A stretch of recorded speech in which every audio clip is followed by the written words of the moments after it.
בלון בצורת אבטיח, היי, בלון בצורת מלון, היי, בלון בצורת בלון, היי. שלום, כאן בינגו גלי צה"ל, ואני עושה ימי הולדת לאילנות.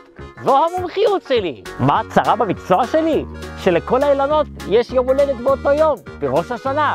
אז מזמינים אותי לאירועים רק יום אחד בשנה, ובשאר הזמן אני רואה חשבון. מירי, מה קורה עם הדוח השנתי של גולדמן? חייבים לדווח אותו כבר, קדימה. בינינו, האירוע הכי מרגש הוא יום הולדת 3, כי אז נגמרות שנות העורלה. גם אני לא ידעתי פעם מה זו מצוות עורלה, לכן יש לי את היועץ ההלכתי שלי, גרשון. שולם עליכם. מצוות עורלה משמעותה שבשלוש השנים הראשונות לנטייתו אין לאכול את פירות האילן. לגרשון יש המון ידע, אבל יש לו כריזמה של אצטרובל.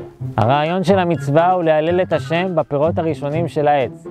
לכן מחכים 3 שנים כדי שהפירות יהיו משובחים. גרשון, קח הפסקה, תנוח מכל ההתלהבות הזו. היי, אני יודע מה אתם רוצים לשאול. איך אני יודע בין כמה עץ?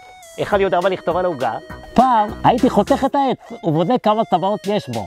אבל אז גיליתי שאחר כך כבר אין למי לחגוג יום הולדת. אז מצאתי שיטה חדשנית.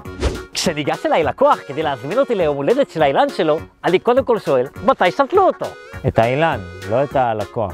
אם שתלו אותו רק כמה ימים לפני ראש השנה, זה לא אומר שבראש השנה הוא יחגוג יום הולדת שנה, נכון גרשון? נכון, כדי לחגוג לו שנה בראש השנה, הוא צריך להיות שתול היטב לפחות חודש שלם לפני זה. אם שותלים עץ עם שורשים גלויים, לוקח לו זמן להיקלט באדמה היטב. ולכן, רק אם שתלו אותו 44 ימים לפני ראש השנה, ניתן לחגוג לו יום הולדת שנה בראש השנה. זה יוצא ט"ו באב. הסבר מצוין גרשון, אבל אולי תטבל אותו באיזו בדיחה. טוק טוק. מי שר? נטע. איזה נטע? נטע רווי. נטע רווי עם הפירות של השנה הרביעית. אז זה כבר סרטון אחר, גרשון, בחייך. השנה הזמינו אותי לחגוג יום הולדת 3 לעץ מנדרינות. אני עושה לו חלקה.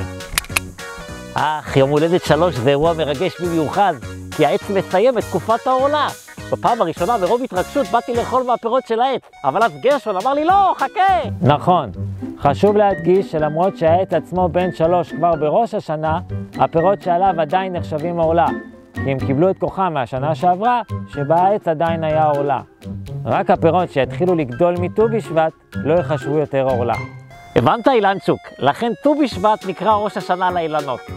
עכשיו תכבה את הנרות, נו. נו תנשוב, נו. נו. מזל טוב. הבנתם? מצוין. אז עכשיו כל מה שאתם צריכים לעשות זה להיכנס לקישור מתחת לסרטון ולענות על החידות, ואז תיכנסו להגרלה נושאת פרסים. כיף. ואל תשכחו בליל ט"ו בשבט, יש לנו אירוע מיוחד, את החידון הגדול, אני אהיה שמה, אתם תהיו שמה, יהיה כיף גדול.